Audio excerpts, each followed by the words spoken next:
Alors voici une méthode qui est à mettre dans le grand 3, comparer des images, et qui suit la précédente. Alors vous allez commencer par recopier l'énoncé suivant.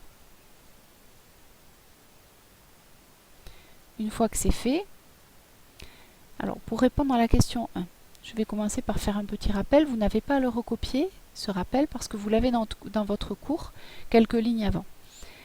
On dit qu'une fonction f est strictement décroissante sur un intervalle. Ça signifie que pour tous les réels a et b de cet intervalle, si on prend a plus petit que b, alors f de a est plus petit que f de b. On dit que f conserve l'ordre, c'est-à-dire que là, par exemple, sur mon dessin, j'ai pris un nombre a plus petit qu'un nombre b, et son image f de a se retrouve également plus petite que f de b. Bien, alors cela va nous aider à répondre à la question 1.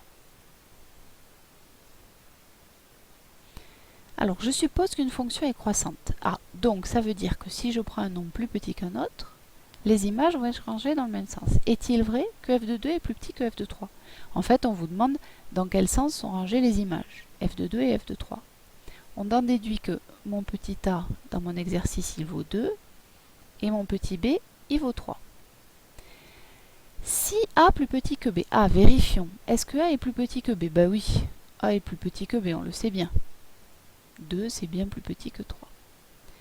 Alors on en déduit, puisque on sait que f est une croissante, si f est croissante, on en déduit que f de 2 va être plus petit que f de 3. Ma fonction va conserver l'ordre. C'est donc bien vrai. Alors maintenant pour la question 2. Cette fois, si une fonction est décroissante, alors f de moins 2 est plus petit que f de moins 3. Encore un petit rappel que vous n'avez pas recopié. Une fonction strictement décroissante, cela signifie que si on prend un nombre a plus petit que b,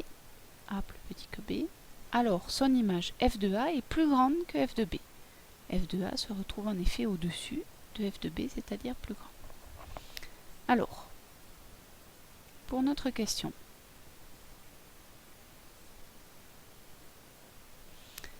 donc si a est plus petit que b, la question c'est comment est moins 2 par rapport à moins 3? Est-ce qu'il est plus grand, est-ce qu'il est plus petit? Cette fois, il est plus grand que moins 3. Ou on va l'écrire dans le bon sens, moins 2, il est plus petit que moins 3. Alors toujours pareil, étant donné qu'on me demande quelque chose sur f de moins 2 et f de moins 3, ça veut dire que mon a et mon b, c'est moins 2 et moins 3. Donc on a moins... Non, j'ai dit une bêtise là. On a moins 3 qui est plus petit que moins 2. Je le réécris. Moins 3 est plus petit que moins 2. Maintenant, je sais que ma fonction est décroissante. Donc si je calcule leur image, l'image de moins 3, c'est f de moins 3. Elle va du coup se retrouver plus grande que l'image de moins 2, puisque ma fonction elle est décroissante. Elle inverse l'ordre.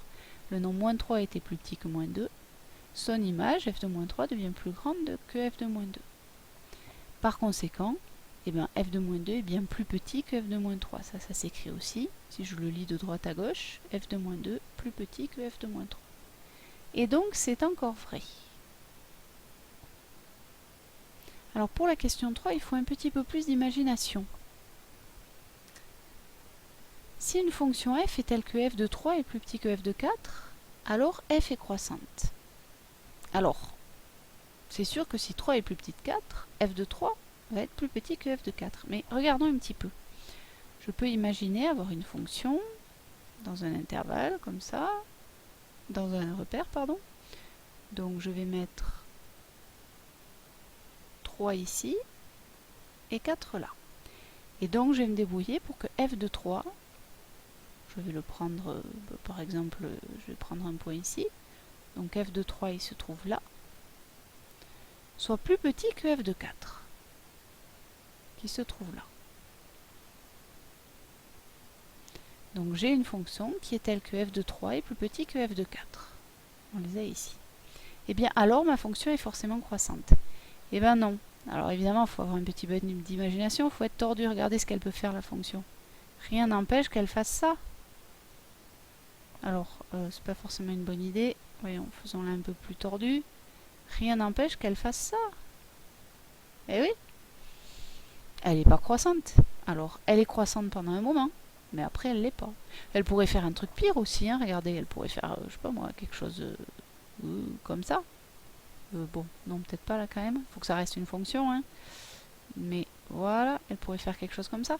Autrement dit, il y a un endroit là où elle est croissante, décroissante, et là un moment où elle est décroissante. Donc c'est la réciproque de la propriété que je vous ai donnée, elle est fausse. C'est-à-dire c'est pas parce que j'ai deux images rangées dans un certain sens que les antécédents le sont aussi. Autrement dit, en l'occurrence, c'est faux. Je peux très bien avoir une fonction. Par contre, du coup, elle est obligée de changer de variation. Qui change de variation entre 3 et 4, et auquel cas on ne peut pas les comparer, ces images.